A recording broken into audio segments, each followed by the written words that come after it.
شروع اللہ کے نام سے جو بڑا مہربان نہایت رحم والا ہے۔ الف لام را، یہ خدا کی کتاب اور قرآن روشن کی آیتیں ہیں۔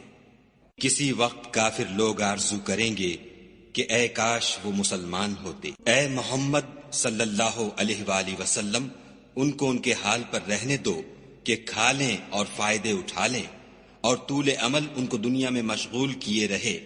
ان قریب ان کو اس کا انجام معلوم ہو جائے گا۔ اور ہم نے کوئی بستی ہلاک نہیں کی مگر اس کا وقت مرقوم و معین تھا۔ کوئی جماعت اپنی مدت وفات سے نہ آگے نکل سکتی ہے نہ پیچھے رہ سکتی ہے۔ اور کفار کہتے ہیں کہ اے شخص جس پر نصیحت کی کتاب نازل ہوئی ہے، تو دیوانہ ہے۔ اگر تو سچا ہے تو ہمارے پاس فرشتوں کو کیوں نہیں لے آتا؟ کہہ دو ہم فرشتوں کو نازل نہیں کیا کرتے مگر حق کے ساتھ، اور اس وقت ان کو مہلت نہیں ملتی۔ بے شک یہ کتاب نصیحت ہم ہی نے اتاری ہے اور ہم ہی اس کے نگہبان ہیں۔ اور ہم نے تم سے پہلے لوگوں میں بھی پیغمبر بھیجے تھے، اور ان کے پاس کوئی پیغمبر نہیں آتا تھا مگر وہ اس کے ساتھ استہزاء کرتے تھے۔ اس طرح ہم اس تکذیب و ضلال کو گناہ گاروں کے دلوں میں داخل کر دیتے ہیں، سو وہ اس پر ایمان نہیں لاتے، اور پہلوں کی روش بھی یہی رہی ہے۔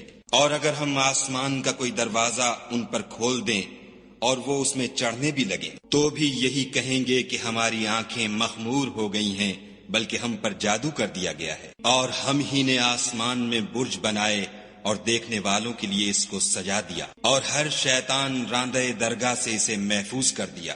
ہاں اگر کوئی چوری سے سننا چاہے تو چمکتا ہوا انگارہ اس کے پیچھے لپکتا ہے۔ اور زمین کو بھی ہم ہی نے پھیلایا اور اس پر پہاڑ بنا کر رکھ دیے، اور اس میں ہر ایک سنجیدہ چیز اگائی۔ اور ہم ہی نے تمہارے لیے اور ان لوگوں کے لیے جن کو تم روزی نہیں دیتے اس میں معاش کے سامان پیدا کیے۔ اور ہمارے ہاں ہر چیز کے خزانے ہیں، اور ہم ان کو بمقدار مناسب اتارتے رہتے ہیں۔ اور ہم ہی ہوائیں چلاتے ہیں جو بادلوں کے پانی سے بھری ہوئی ہوتی ہیں، اور ہم ہی آسمان سے مے برساتے ہیں، اور ہم ہی تم کو اس کا پانی پلاتے ہیں، اور تم تو اس کا خزانہ نہیں رکھتے۔ اور ہم ہی حیات بخشتے اور ہم ہی موت دیتے ہیں، اور ہم ہی سب کے وارث مالک ہیں۔ اور جو لوگ تم میں پہلے گزر چکے ہیں ہم کو معلوم ہیں، اور جو پیچھے آنے والے ہیں وہ بھی ہم کو معلوم ہیں۔ اور تمہارا پروردگار قیامت کے دن ان سب کو جمع کرے گا، وہ بڑا دانا اور خبردار ہے۔ اور ہم نے انسان کو کھن کھناتے سڑے ہوئے گارے سے پیدا کیا ہے، اور جنوں کو اس سے بھی پہلے بے دھوئیں کی آگ سے پیدا کیا تھا۔ اور جب تمہارے پروردگار نے فرشتوں سے فرمایا کہ میں کھن کھناتے سڑے ہوئے گارے سے ایک بشر بنانے والا ہوں، جب اس کو صورت انسانیہ میں درست کر لوں اور اس میں اپنی بے بہا چیز یعنی روح پھونک دوں تو اس کے آگے سجدے میں گر پڑنا، تو فرشتے تو سب کے سب سجدے میں گر پڑے مگر شیطان کہ اس نے سجدہ کرنے والوں کے ساتھ ہونے سے انکار کیا۔ خدا نے فرمایا کہ ابلیس تجھے کیا ہوا ہے کہ تو سجدہ کرنے والوں میں شامل نہ ہوا؟ اس نے کہا میں ایسا نہیں ہوں کہ انسان کو جس کو تو نے کھن کھناتے سڑے ہوئے گارے سے بنایا ہے سجدہ کروں۔ خدا نے فرمایا یہاں سے نکل جا، تو مردود ہے، اور تجھ پر قیامت کے دن تک لعنت برسے گی۔ اس نے کہا کہ پروردگار مجھے اس دن تک مہلت دے جب لوگ مرنے کے بعد زندہ کیے جائیں گے۔ فرمایا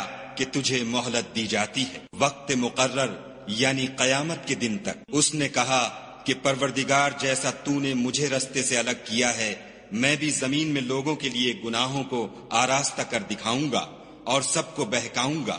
ہاں ان میں جو تیرے مخلص بندے ہیں ان پر قابو چلنا مشکل ہے۔ خدا نے فرمایا کہ مجھ تک پہنچنے کا یہی سیدھا رستہ ہے۔ جو میرے مخلص بندے ہیں ان پر تجھے کچھ قدرت نہیں کہ ان کو گناہ میں ڈال سکے، ہاں بدراہوں میں سے جو تیرے پیچھے چل پڑے۔ اور ان سب کے وعدے کی جگہ جہنم ہے، اس کے 7 دروازے ہیں، ہر ایک دروازے کے لیے ان میں سے جماعتیں تقسیم کر دی گئی ہیں۔ جو متقی ہیں وہ باغوں اور چشموں میں ہوں گے، ان سے کہا جائے گا کہ ان میں سلامتی اور خاطر جمع سے داخل ہو جاؤ، اور ان کے دلوں میں جو کدورت ہوگی ان کو ہم نکال کر صاف کر دیں گے، گویا بھائی بھائی تختوں پر ایک دوسرے کے سامنے بیٹھے ہوئے ہیں، نہ ان کو وہاں کوئی تکلیف پہنچے گی اور نہ وہ وہاں سے نکالے جائیں گے۔ اے پیغمبر صلی اللہ علیہ وآلہ وسلم، میرے بندوں کو بتا دو کہ میں بڑا بخشنے والا اور مہربان ہوں، اور یہ کہ میرا عذاب بھی درد دینے والا عذاب ہے۔ اور ان کو ابراہیم کے مہمانوں کا احوال سنا دو۔ جب وہ ابراہیم کے پاس آئے تو سلام کہا۔ انہوں نے کہا کہ ہمیں تو تم سے ڈر لگتا ہے۔ انہوں نے کہا کہ ڈریے نہیں، ہم آپ کو ایک دانش مند لڑکے کی خوشخبری دیتے ہیں۔ وہ بولے کہ جب مجھے بڑھاپے نے آ پکڑا تو تم خوشخبری دینے لگے، اب کاہے کی خوشخبری دیتے ہو؟ انہوں نے کہا کہ ہم آپ کو سچی خوشخبری دیتے ہیں، آپ مایوس نہ ہوجیے۔ ابراہیم نے کہا کہ خدا کی رحمت سے میں مایوس کیوں ہونے لگا؟ اس سے مایوس ہونا گمراہوں کا کام ہے۔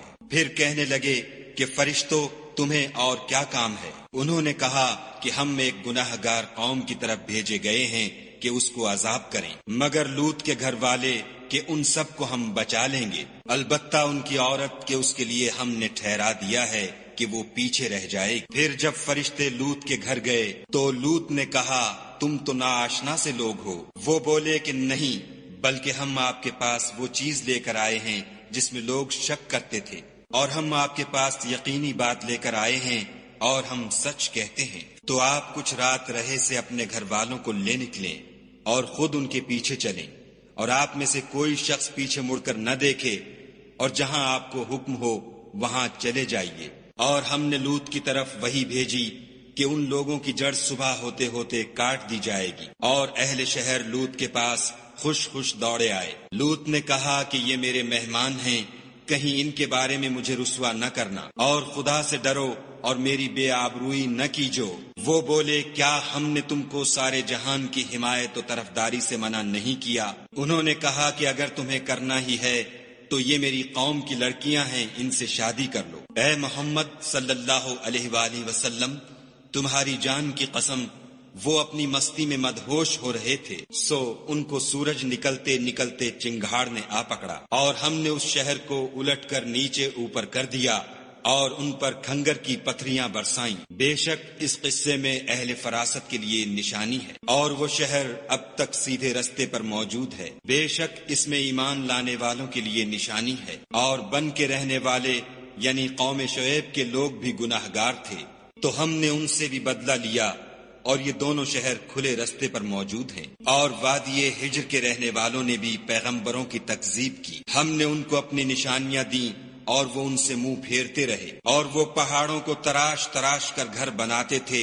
کہ امن و اطمینان سے رہیں گے، تو چیخ نے ان کو صبح ہوتے ہوتے آ پکڑا، اور جو کام وہ کرتے تھے وہ ان کے کچھ بھی کام نہ آئے۔ اور ہم نے آسمانوں اور زمین کو اور جو مخلوقات ان میں ہے اس کو تدبیر کے ساتھ پیدا کیا ہے، اور قیامت تو ضرور آ کر رہے گی، تو تم ان لوگوں سے اچھی طرح سے درگزر کرو۔ کچھ شک نہیں کہ تمہارا پروردگار ہی سب کچھ پیدا کرنے والا اور جاننے والا ہے۔ اور ہم نے تم کو 7 آیتیں جو نماز میں دہرا کر پڑھی جاتی ہیں، یعنی سورہ الحمد اور عظمت والا قرآن عطا فرمایا ہے، اور ہم نے کفار کی کئی جماعتوں کو جو فوائد دنیاوی سے متمتع کیا ہے، تم ان کی طرف رغبت سے آنکھ اٹھا کر نہ دیکھنا، اور نہ ان کے حال پر تعصف کرنا، اور مومنوں سے خاطر اور تواضع سے پیش آنا، اور کہہ دو کہ میں تو اعلانیہ ڈر سنانے والا ہوں، اور ہم ان کفار پر اسی طرح عذاب نازل کریں گے جس طرح ان لوگوں پر نازل کیا جنہوں نے تقسیم کر دیا، یعنی قرآن کو کچھ ماننے اور کچھ نہ ماننے سے ٹکڑے ٹکڑے کر ڈالا۔ تمہارے پروردگار کی قسم ہم ان سے ضرور پرسش کریں گے ان کاموں کی جو وہ کرتے رہے، پس جو حکم تم کو خدا کی طرف سے ملا ہے وہ لوگوں کو سنا دو، اور مشرکوں کا ذرا خیال نہ کرو۔ ہم تمہیں ان لوگوں کے شر سے بچانے کے لیے جو تم سے استہزاء کرتے ہیں کافی ہیں، جو خدا کے ساتھ اور معبود قرار دیتے ہیں، سو ان قریب ان کو ان باتوں کا انجام معلوم ہو جائے گا، اور ہم جانتے ہیں کہ ان کی باتوں سے تمہارا دل تنگ ہوتا ہے، تو تم اپنے پروردگار کی تسبیح کہتے اور اس کی خوبیاں بیان کرتے رہو، اور سجدہ کرنے والوں میں داخل رہو، اور اپنے پروردگار کی عبادت کیے جاؤ یہاں تک کہ تمہاری موت کا وقت آ جائے۔